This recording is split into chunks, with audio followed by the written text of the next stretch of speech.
Have you ever wondered why your skin wrinkles, your joints become stiffer, or injuries seem to take longer to heal as you get older? Most people think it's simply because we're aging. But what if I told you that your body may actually be running into a natural collagen bottleneck?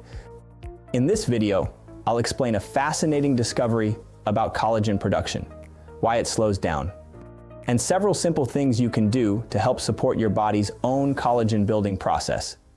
Collagen is the most abundant protein in your body.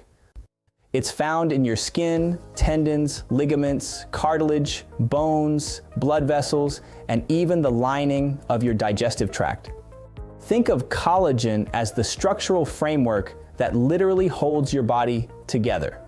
Your body is constantly breaking down old collagen and replacing it with new collagen. The problem is that this rebuilding process becomes less efficient as we get older. But aging may not be the whole story.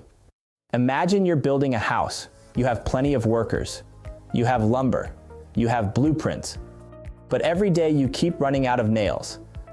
Construction slows, not because the workers forgot how to build, but because one small building material is missing. Researchers believe something very similar may happen with collagen. Every third amino acid in collagen is glycine.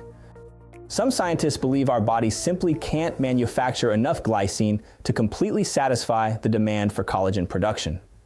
That doesn't necessarily mean something is wrong with you. It may simply be a built-in limitation of human biology. From a functional medicine perspective, this is exactly the kind of question we ask. Instead of asking, which collagen supplement should I buy? We ask, why has my body's collagen production slowed in the first place? Finding those bottlenecks is often more important than chasing the latest supplement. Here's something most people don't realize. Our grandparents naturally ate much more collagen than we do. They made homemade soups. They cooked chuck roasts.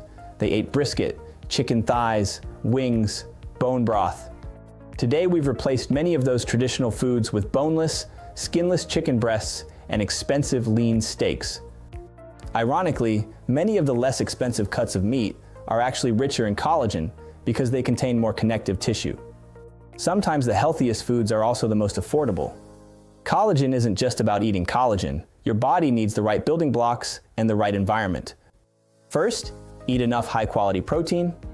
Second, include more collagen-rich traditional foods like bone broth and slow-cooked meats. Third, consider hydrolyzed collagen peptides.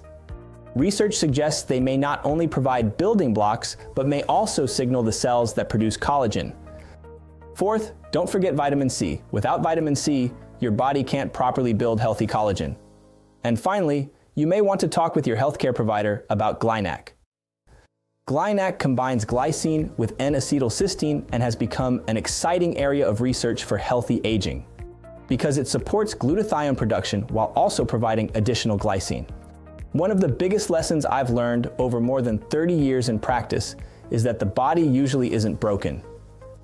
It's often missing something it needs to function at its best. Instead of asking, what's the best collagen supplement? Ask a better question. Am I giving my body everything it needs to build collagen naturally? That simple shift in thinking can completely change the way you approach healthy aging. If you'd like to learn more about nutrition, functional medicine, and the science behind healthy aging, visit Total Health Center's website. Thanks for watching, and I'll see you in the next video.